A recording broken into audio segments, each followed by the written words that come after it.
बिस्मिल्लाहिर्रहमानिर्रहीम। अस्सलाम वालेकुम students, welcome to my YouTube channel learn with Numan. आज की इस वीडियो के अंदर हम फर्स्ट ईयर की फिजिक्स का चैप्टर 5 जो कि हमारा सॉलिड्स एंड फ्लूइड डायनामिक्स है उसके न्यूमेरिकल्स करेंगे। ठीक है, इससे पहले आप लोगों से गुजारिश है कि चैनल को लाजमी सब्सक्राइब करें और वीडियोस को क्लास फेलोज तक जरूर शेयर किया करें। इन न्यूमेरिकल्स को मैं बड़े सिंपल तरीके से किया करूंगा। ठीक है स्टूडेंट्स, आप वीडियो पूरी देखा करें। सम टाइम ये तो खैर न्यूमेरिकल्स है, जब मैं टॉपिक समझा रहा हूँ तो अगर कोई चीज आपको कंफ्यूजिंग लगे तो मोस्ट प्रोबेबली वो एंड तक वो चीज क्लियर कर दी जाती है। तो टॉपिक को आप एटलीस्ट जिसकी भी वीडियो देख रहे हो तो उसको एक बार पूरा देखा करें। ठीक है, तो पहले हम स्टूडेंट्स न्यूमेरिकल 1 देखते हैं, उसमें से डाटा निकालेंगे। ठीक है, फिर उसका सॉल्यूशन लिखेंगे। A steel wire of length 2 metre, तो लेंथ आ गई जी स्टील वायर की 2 metre and cross sectional area 2 multiply by 10⁻⁻6 metre का स्क्वायर, एरिया का unit metre square. Stretch by force, उसको खींचा जाता है, एक तार है स्टील की, उसको कितनी फोर्स लगा के खींचा 400 न्यूटन। इफ यंग्स मॉडुलस, उसके लिए जो यंग्स मॉडुलस है इसको y से लिखते हैं, उसकी वैल्यू 2 मल्टीप्लाई बाय 10⁻11 न्यूटन पर मीटर स्क्वायर है। यंग्स मॉडुलस का और स्ट्रेस का यूनिट क्या होता है, सेम होता है। ठीक है, calculate the extension in wire, तो फोर्स लगाने से जो वायर की लेंथ चेंज हुई वो मालूम करें। फर्ज करें ये वायर है, ठीक है, अब अगर इसको थोड़ा सा मोटा बनाया जाए तो ये इसका क्रॉस सेक्शनल एरिया, ठीक है, 2 मल्टीप्लाई बाय 10⁻⁻6 मीटर का स्क्वायर, और ये इसकी लेंथ उसने कहा 2 मीटर। इस पे अगर आप फोर्स लगाएंगे, ठीक है, कितनी फोर्स लगाई 400 न्यूटन, तो ये स्टूडेंट्स क्या होगी, स्ट्रेच होगी, वो चेंज इन लेंथ मालूम करनी है। तो याद रखिए यंग्स मॉडुलस का जो फार्मूला होता है वो होता है स्ट्रेस ओवर स्ट्रेन, वो भी टेंसाइल होते हैं दोनों। ठीक है, अब इस स्ट्रेस का फार्मूला था फोर्स पर यूनिट एरिया और स्ट्रेन का फार्मूला था change in length divided by original length, मतलब इनिशियल लेंथ उस चीज की असल में जो लेंथ है। ठीक है, इस फार्मूला ये ऊपर जाके बेसिकली उल्ट जाते हैं, तो y बराबर आता है F over A multiply by L divided by delta L। ये जो चीज है ये ऊपर डबल डिवाइड हो रही है, जब ये ऊपर गई तो ये उल्ट गई, L ऊपर आ गया, डेल्टा L नीचे आ गया। हमें डेल्टा L चाहिए, डेल्टा L को मैं यहाँ पे ले आता हूँ, डेल्टा L इधर आ जाएगा और ये y उधर जाकर डिवाइड हो जाएगा, F multiply by L divide by area multiply by Young's modulus की वैल्यू। ठीक है, वैल्यूज पुट करें स्टूडेंट्स यहाँ पे, y equals sorry delta L equals to कि उसकी लेंथ में जो चेंज है फोर्स 400, ओरिजिनल लेंथ 2 मीटर, ये सारा कुछ सिस्टम इंटरनेशनल के मुताबिक यूनिट से, इसलिए हमें इनको चेंज करना नहीं पड़ा। Divide by area 2 multiply by 10⁻⁻6 multiply by Young's modulus की वैल्यू 2 मल्टीप्लाई बाय 10⁻11। ओके, तो 400 को 2 से मल्टीप्लाई किया 800 डिवाइड बाय 2 2s आर 4 और ये 10 की पावर 11 है, सॉरी 10 की पावर 11 और ये उसके अंदर -6 उसके अंदर ऐड होगा तो बेसिकली -6 ही होगा, तो 10 की पावर बचेगी 5। ठीक है, तो इसको इससे डिवाइड करें तो ये आता है 200 और ये 10 की पावर ऊपर जाके -5। अब -5 की वजह से इसका पॉइंट अगर आप एडजस्ट करें तो ये बनेगा 5 डिजिट्स पॉइंट जो है ना इसका आ जाएगा लेफ्ट साइड पे 0.02 बन जाएगा। ठीक है, और इसका यूनिट क्या होगा, मीटर, चेंज इन लेंथ। ये जो आप कैलकुलेशन है कैलकुलेटर की मदद से बड़ी आसानी से कर सकते हैं। ठीक है, बड़ा सिंपल सा न्यूमेरिकल है और मोस्टली पेपर के अंदर स्टूडेंट्स कंफ्यूजिंग न्यूमेरिकल नहीं आते, छोटी छोटी स्टेटमेंट्स वाले आपके पास न्यूमेरिकल आते हैं। ये जो न्यूमेरिकल है ये शॉर्ट के लिहाज से इंपॉर्टेंट है। अ स्प्रिंग हैज स्प्रिंग कांस्टेंट के जिसको हम कहते थे, ठीक है, 200 न्यूटन पर मीटर स्क्वायर। याद है ये स्प्रिंग कांस्टेंट क्या होता है, ये उसकी स्टिफनेस के बारे में बताता है। अगर ये ज्यादा होगा तो उसकी स्टिफनेस ज्यादा होगी, अगर ये कम होगा तो उसकी स्टिफनेस क्या होगी, कम होगी। स्ट्रेच बाय 0.5 मीटर, तो उसके अंदर जो डिस्प्लेसमेंट हुई वो मतलब स्प्रिंग को, ये स्प्रिंग है, इसको कितना खींचा स्टूडेंट, स्ट्रेच किया, ये जो इसके अंदर स्ट्रेच है डिस्प्लेसमेंट इसकी, ठीक है, ये है स्टूडेंट्स हमारे पास 0.5 मीटर, ये भी सिस्टम इंटरनेशनल के मुताबिक है। वो कहता है calculate elastic tensile energy stored in it, तो इलास्टिक टेंसिल एनर्जी का जो फॉर्मूला है वो होता है 1/2 kx का स्क्वायर, k स्प्रिंग कांस्टेंट, इसकी वैल्यू लिखें 200, डिस्प्लेसमेंट आपके पास 0.5 उसका स्क्वायर, तो 2 को इससे कैंसिल किया तो 100 और 0.5 का स्क्वायर करें तो ये हो जाएगा 0.25 हो जाता है, मजीद छोटा हो जाता है। 0.25 को 100 से मल्टीप्लाई करें तो ये 25 ही आ जाएगा। बेसिकली ये पॉइंट 2 डिजिट इधर शिफ्ट हो जाएगा। अब पोटेंशियल एनर्जी का यूनिट क्या होता है students? Joule. Elastic potential energy का यूनिट क्या होगा? जूल होगा। ओके स्टूडेंट्स, थर्ड देखें स्टूडेंट्स, फर्स्ट की तरह सिंपल सा है। A copper wire of length 3 metre, एक कॉपर वायर जिसकी जो लेंथ है वो 3 मीटर है। तो गिवन डाटा लिख लें बेशक आप पहले। और एरिया ऑफ क्रॉस सेक्शन है 1 multiply by 10⁻⁻⁶ metre square. Is subjected to a force, उस पे हमने फोर्स लगाई कितनी? 500 न्यूटन। कैलकुलेट स्ट्रेस, तो स्ट्रेस भी बताना है, फिर स्ट्रेन, दोनों चीजें बतानी है। ठीक है, यंग्स मॉडुलस उसने दे दिया, यानी कि ऊपर ब्रैकेट में लिखा 1 मल्टीप्लाई बाय 10⁻11 न्यूटन पर मीटर स्क्वायर। ठीक है,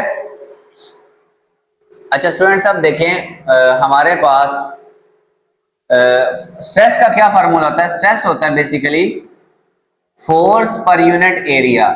फोर्स है जी 500, एरिया है 1 मल्टीप्लाई बाय 10⁻⁻⁶, ये ऊपर जाके हो जाएगी +6। तो आप इसको भी 5 लिखें और इसके ये जो 2 जीरो है ये 10 की पावर में ऐड कर दें। ठीक है, तो 6 + 2 करेंगे तो ये 8 हो जाएगी।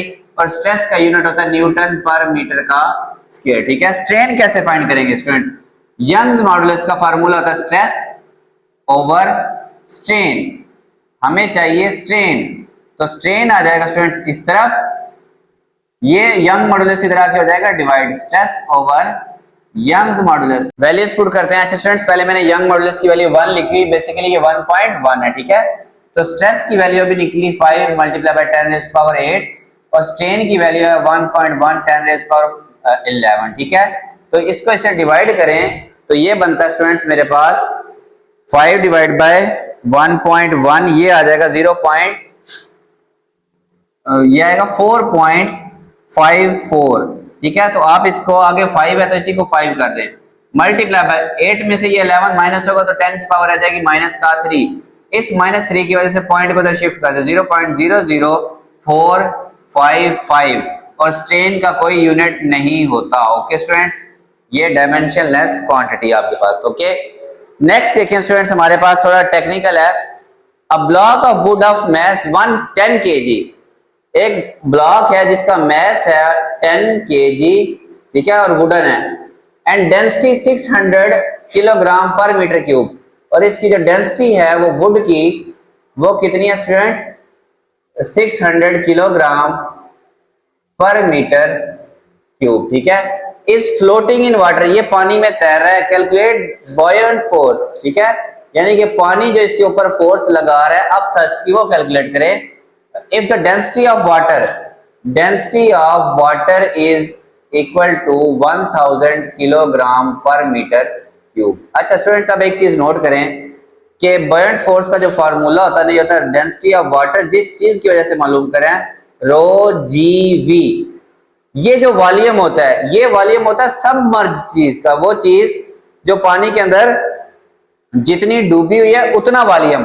अब अगर ये पानी है, ठीक है, और वुडन ब्लॉक सारे का सारा इसके अंदर नहीं डूबेगा, उसका कुछ हिस्सा पानी के अंदर होगा और कुछ हिस्सा उसका पानी के बाहर। तो हमें चाहिए ये वॉल्यूम ऑफ सबमर्ज, क्या चाहिए? Volume of submerge. नोट करें कि अगर तो इसकी डेंसिटी पानी के डेंसिटी के बराबर होती है तो पूरे का पूरा पानी के अंदर डूबा हुआ होता है। ठीक है, अगर इसकी डेंसिटी कम है तो ये पानी से ऊपर रह रहा है। ठीक है, तो ये बेसिकली डेंसिटी की रेशो डिसाइड करती है कि इसका वॉल्यूम क्या होगा। तो वॉल्यूम ऑफ सबमर्ज निकालने का क्या तरीका है? मतलब ये जितना डूबा हुआ है पानी के अंदर, वॉल्यूम ऑफ वुड, ठीक है, multiply by density of would divide by density of water.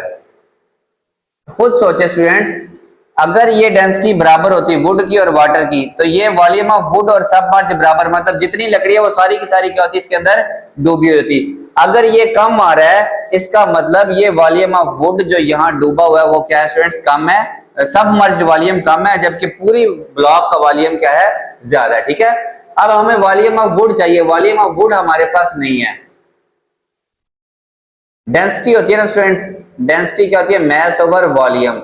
तो वॉल्यूम इधर आएगा, डेंसिटी इधर आकर डिवाइड हो जाएगी, मैस ओवर डेंसिटी, ठीक है। तो इसका जो मैस है स्टूडेंट्स वो कितना है हमारे पास, ये भी मैं रेज कर देता हूं। वुड का मैस है 10 किलोग्राम, ये चीज आप अलग से फाइंड कर लें, वॉल्यूम ऑफ वुड ब्लॉक या फिर, ठीक है। डेंसिटी कितनी है स्टूडेंट्स, इसकी डेंसिटी है 600 किलोग्राम पर मीटर क्यूब, ठीक है। तो इसका जो वॉल्यूम बनेगा स्टूडेंट्स, इसको डिवाइड करने से वो आएगा 10 डिवाइड बाय 600, 0.01667 लिख ले इसको, ठीक है, मीटर का क्यूब होगा, ये होगा वॉल्यूम ऑफ ब्लॉक लिखें या वुड लिखें, ठीक है, ब्लॉक ही लिखें वैसे आप इसको। ये यहां पुट कर दें, वुड लिखा रहने दें, दोबारा से एक बार क्योंकि लिख लिया तो सारा कुछ चेंज नहीं करते। सबमर्ज वॉल्यूम हमें चाहिए वो वॉल्यूम जो पानी के अंदर उसका डूबा हुआ है, मतलब जितना वो ब्लॉक पानी के अंदर है वो वाला वॉल्यूम हमें चाहिए। इसका अपना वॉल्यूम ओरिजिनली सारे का सारा है 0.01667, 600 ऊपर वुड की डेंसिटी और वाटर की डेंसिटी 1000 नीचे, 2020 से कैंसल, ठीक है। तो इसको मल्टीप्लाई करते हैं 6 से, डिवाइड करते हैं 10 के साथ, तो ये आता है 0.01 मीटर क्यूब। ये वो वॉल्यूम है जो उसके अंदर सबमर्ज हुआ हुआ है, ठीक है। अब हमें चाहिए बायोंट फोर्स, डेंसिटी ऑफ वाटर 1000, जी की वैल्यू 9.8 मल्टीप्लाई बाय 0.01, ठीक है। तो यहां से जो आंसर आएगा वो आएगा स्टूडेंट्स हमारे पास 98 आएगा, ओके जी, बिल्कुल 98। फोर्स का यूनिट क्या होगा, न्यूटन। अच्छा, अब आप लोगों ने ऐसा नहीं करना कि डायरेक्ट आप कहें कि जी वॉल्यूम वेट के इक्वल है, सॉरी ये जो फोर्स है ये वेट के इक्वल होगी, और एम जी, जी की वैल्यू 9.8 और उसका मैस 10। नहीं, हमें जो चाहिए स्टूडेंट्स बेसिकली हमने ये पहले सबमर्ज वॉल्यूम मालूम करना है, ये डायरेक्ट आप ना करें इसको, ठीक है। 5.5 देखें स्टूडेंट, बड़ा इजी है। Water flows through a pipe, पानी एक पाइप में से बह रहा है, ठीक है, विद अ डायमीटर 0.05। यहां पे उसका जो डायमीटर है ना ये वाला पाइप का, ये डायमीटर है 0.05, ठीक है। इफ पाइप नैरोज, ये पाइप आगे जाके तंग हो जाती है, ठीक है, यहाँ पे इसका जो डायमीटर है वो 0.03 है डायमीटर, ये यहां से लेके यहां तक, ठीक है। Calculate the velocity at narrow section, यहाँ पे जो v1 है इसकी वो 2 मीटर पर सेकंड है, ठीक है। ये डायमीटर 1 कह लें, यहाँ पे डायमीटर 2 कम होके 0.03 रह गया मीटर, ठीक है। और वो कहता है यहाँ पे वेलोसिटी फाइंड करें। तो हमने इक्वेशन ऑफ कंटिन्यूटी पढ़ी है, वो कहता है A V is equal to constant, यानी कि A1 V1 is equal to A2 V2। अब एरिया, क्योंकि पाइप सर्कल होगी तो सर्कल का जो क्रॉस सेक्शन है तो वो होता है पाई आर स्क्वायर, इसके लिए R1 लिखेंगे V1, A2 के लिए पाई R2 का स्क्वायर और V2 वैसे का वैसे। ये ब्रैकेट बेशक ना लगाएं, पाई पाई से स्टूडेंट कैंसिल हो जाएगा, R1 का स्क्वायर डिवाइड बाय R2 का square into V1 is equal to V2। ये वो वेलोसिटी है यहाँ पे जो हमने क्या करनी है, फाइंड करनी है। R1 0.05 का स्क्वायर, R2 0.03 का स्क्वायर, ठीक है, मल्टीप्लाई बाय V1 है 2 मीटर पर सेकंड, तो ये आ जाएगी V2। कैलकुलेटर से इसको सारे को सॉल्व करें तो आपके पास आंसर आता है 5.56 वेलोसिटी का यूनिट मीटर पर सेकंड। बस यहाँ पे अपने स्क्वायर लेके डिवाइड करना है और फिर मल्टीप्लाई कर देना है 2 के साथ, ओके स्टूडेंट्स, बड़ा सिंपल सी है ये कैलकुलेशन। यहाँ से 5.6 देखें, water flows through a pipe with velocity 3 metre per second. ये एक पाइप है, यहाँ पे पानी की जो वेलोसिटी है वो 3 मीटर पर सेकंड है, ठीक है, एंड प्रेशर, और यहाँ पे P1 और इसको V1 कह लें। प्रेशर कितना स्टूडेंट्स, यहाँ पे 200,000 पास्कल, ये वाला, ठीक है, एट पॉइंट 1, इस पॉइंट का नाम है P1। अब यहाँ पे पॉइंट 2 पे इसको नोजल 2 कह लें, ठीक है, P2 नोजल 2, तो कहता है pressure decreases to atmospheric pressure, P2 कम होके 101,325 ये एटमॉस्फेरिक प्रेशर के इक्वल हो जाता है। वो कहता है और वेलोसिटी पहले थी 3 और बढ़ के कितनी होगी 14 मीटर पर सेकेंड हो गई, ठीक है। ये तो वेलोसिटी उसने यहाँ पे बताई। कैलकुलेट द वेलोसिटी एग्जिटिंग, जो यहाँ से निकल रहा है वो पानी V2, ये हमने उसको क्या करना है, बताना है। बेसिकली उसने बता दिया इंक्रीज होके इतनी हो गई, लेकिन ये हमने एग्जैक्टली उसको कैलकुलेट करके देनी है, ठीक है, V2। इससे आपने कंफ्यूज नहीं होना, ठीक है। तो गिवन क्या है आपको, एक P1 पता है 200,000 पास्कल, P2 पता है 101,325 pascal, velocity at first point पता है 3 मीटर पर सेकेंड, वेलोसिटी आपने सेकंड वाली उसको बतानी है। याद रखें यहाँ पे ना मैंने लिखा नहीं, हॉरिजॉन्टल पाइप है तो उसकी हाइट बराबर होती है, इसके सेंटर की जमीन से हाइट लें तो वो बराबर होगी h होगी, ठीक है। तो याद रखें बर्नौलीज इक्वेशन हमें क्या कहती है, वो कहते हैं P1 plus rho GH1 plus 1/2 rho V1 square is equal to P2 plus rho GH2 plus 1/2 rho V2 का स्क्वायर।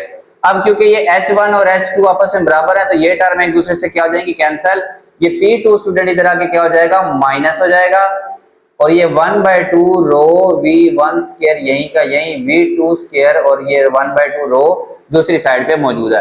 हमें ये V2 स्क्वायर चाहिए, हम इनकी वैल्यूज पुट करते हैं। P1 है 200,000 माइनस P2 है 101,325 प्लस 1/2 डेंसिटी वाटर की उसने यहाँ पे लिखी है 1000 किलोग्राम पर मीटर क्यूब, तो ये आप पुट कर दें 1000 किलोग्राम, ठीक है। और V1 स्क्वायर 3 का स्क्वायर 1/2 रो V2 का स्क्वायर, ठीक है। अच्छा अब स्टूडेंट्स इसमें से इसको माइनस करते हैं, 200,000 माइनस 101,325 98675 मल्टी प्लस 2 इससे मल्टीप्लाई करो तो 500, 3 का स्क्वायर 9, 9 को 500 से मल्टीप्लाई करेंगे तो 4500 आ जाएगा, 1/2 रो V2 का स्क्वायर। इनको ऐड कर देते हैं, यह आएगा 103,175, ये 2 इधर डिवाइड हो रहा है, इधर आके मल्टीप्लाई, और डेंसिटी इधर मल्टीप्लाई हो रहा है, इधर आके डिवाइड, क्योंकि हमें तो चाहिए सिर्फ V2 स्क्वायर, और डेंसिटी की वैल्यू भी बेशक आप डायरेक्टली पुट कर दे 1000, ठीक है, डिवाइडेड बाय 1000 मल्टीप्लाई बाय 2, तो ये आएगा 206.35 V2 का स्क्वायर। हमें तो चाहिए सिर्फ वेलोसिटी, हम स्क्वायर रूट ले लेते हैं दोनों साइड्स पे, स्क्वायर रूट आंसर लिख दें आप 14.364, ये आई स्टूडेंट्स V2 हमारे पास, ठीक है। बेसिकली 4 के बाद 8 है, 8 के वजह से ये 5 होगा, तो आप इसको क्या कर सकते हैं, 7 कर सकते हैं, ओके। मीटर पर सेकंड ये वेलोसिटी है, ओके। बड़े सिंपल से न्यूमेरिकल है ये। 5.7 देखें students, a tank filled with water has hole at depth of 5 metre, एक पानी का टैंक है, ठीक है, उसके अंदर एक होल है, वो कितनी दूर है, 5 metre from the water surface. अगर यहां तक पानी है, ठीक है, तो पानी के सरफेस से 5 मीटर नीचे, यहां से लेके यहां तक जो डेप्थ है 5 मीटर है, यहां पे एक क्या है, होल है, ठीक है स्टूडेंट्स, यहां पे एक होल है, ओके। तो वो कहता है हाइट कितनी होगी इस होल की, 5 मीटर हो गई, गिवन डाटा लिख ले, कैलकुलेट वेलोसिटी हमने बतानी है water coming out of the hole. तो ये स्टूडेंट्स हमने आई थिंक किया था, वेंसी रिलेशन था, ठीक है। तो इसके अंदर जो वेलोसिटी आई थी वो थी 2gh का स्क्वायर रूट, यहाँ पे ये था h1 माइनस h2 था, अगर आपको याद हो, ठीक है, ये पूरी h1 थी, और यहां से लेके यहां तक ये क्या थी, h2 थी, तो ये जो बचेगी ये स्टूडेंट्स क्या होगी, h1 minus h2, values put कर दें, h की वैल्यू स्टूडेंट्स 5 मीटर है, आपको पता है, ठीक है, तो ये बन जाएगा 10 इंटू 98, और इसका जो आंसर आएगा वो आएगा 9.9 मीटर पर second, okay students. Last numerical है हमारा 5.8, बड़ा आसान है, calculate the terminal velocity of spherical rain drop. एक रेन ड्रॉप फर्ज करें वो स्फीयर है, वो नीचे गिर रहा है, इसकी टर्मिनल वेलोसिटी हमने बतानी है, ठीक है। रेडियस इसका कितना स्टूडेंट्स, गिवन डेटा में देखें 0.5 मिलीमीटर, मिली खत्म करते हैं तो हम 10 की पावर 3 लगाते हैं, तो ये स्टूडेंट्स क्या बन जाएगा 0.5 10⁻³ लगाते हैं, ठीक है, मीटर आ जाएगा। अगर आप इसको एडजस्ट करें तो 0.0005 हो जाएगा, पॉइंट्स मजीद कितना 3 डिजिट दूसरी साइड पे चला जाएगा, ठीक है, मीटर आ गया, ये रेडियस आ गया। उसके बाद जी की वैल्यू हमें पता 9.8 और किया, और उसके बाद से बताया falling through air with coefficient of viscosity ईटा, ये कितना है 19 मल्टीप्लाई बाय 10⁻⁶, ठीक है। फिर है जी डेंसिटी उसने दी वाटर की 1000 किलोग्राम पर मीटर क्यूब, याद रखें हमने डेंसिटी सिर्फ वाटर की यूज करनी है, यहाँ पे हमें एयर की डेंसिटी की जरूरत नहीं होगी। क्यों? जब हम ये डेंसिटी यूज करते हैं ना, यहाँ पे फार्मूला पुट करते हैं, तो बेसिकली जिस चीज की हम टर्मिनल वेलोसिटी मालूम करें तो उसी का मैस होता है यहाँ पे, तो हम उसी की वेलोसिटी को क्या करें, उसी को डेंसिटी को क्या करेंगे, यूज करेंगे। ठीक है, हमें आर भी पता है, ये भी पता है, ये तो कांस्टेंट है, डेंसिटी भी दे दी उसने 1000 किलोग्राम पर metre cube. Terminal velocity find करें, टू डेंसिटी की वैल्यू 1000, जी की वैल्यू 9.8 और आर की वैल्यू 0.0005 इसका स्क्वायर डिवाइडेड बाय 9 और ईटा की वैल्यू हमारे पास कितनी है, 19 multiply by 10 raised to power 6। ठीक है, अच्छा ये ना स्टूडेंट्स आपकी बुक के ऊपर ना +6 लिखा हुआ है, ये मैं देख रहा था यही कि ये इतनी ज्यादा वैल्यू नहीं हो सकती, ये क्या होगी, -6 होगी। ठीक है, तो 1.9 या 1.8 और 10⁻⁻5 भी हो सकता है, एक ही बात है। ओके स्टूडेंट्स, अच्छा इसको भी ना एडजस्ट कर लें, बेसिकली इनको मल्टीप्लाई करें तो 9.8 को 2 से मल्टीप्लाई करें, ये बनता है 4.9, इसको 1000 से मल्टीप्लाई करें तो ये बनता है 4900 मल्टीप्लाई बाय ये जो चीज है ये स्टूडेंट 0.25 और 10 की पावर -6 लिख लें इसको भी। बेसिकली आप यहीं से इसको ऐसा करें, ऐसे ही लिखा रहने 0.5 10 रेज़्ड टू पावर -3 और इसके ऊपर स्क्वायर। अब 0.5 का स्क्वायर करेंगे 0.25, 10 रेज़्ड टू पावर -3 का स्क्वायर करेंगे 10 रेज़्ड टू पावर -6, नीचे भी 10 रेज़्ड टू पावर -6 मौजूद है। 19 को 9 से मल्टीप्लाई करें तो ये बनता है 171, ये 20 से कैंसिल हो जाएगा और इस सारे का आंसर आता है 28.65 और वेलोसिटी का यूनिट क्या होता है, मीटर पर सेकंड। तो एक सेकंड के अंदर जो बारिश का ड्रॉप है वो 29 ऑलमोस्ट 28.65 मीटर्स नीचे गिरेगा। ठीक है, तो स्टूडेंट्स ये आपके जो न्यूमेरिकल है चैप्टर 5 के कंप्लीट हुए। होप्स आप लोगों को अच्छे से समझ आई होगी, तो चैनल आपने लाजमी सब्सक्राइब करना है और वीडियोस को अपने क्लास फेलोज के साथ जरूर शेयर किया करें। अल्लाह हाफिज़ फ्रेंड्स।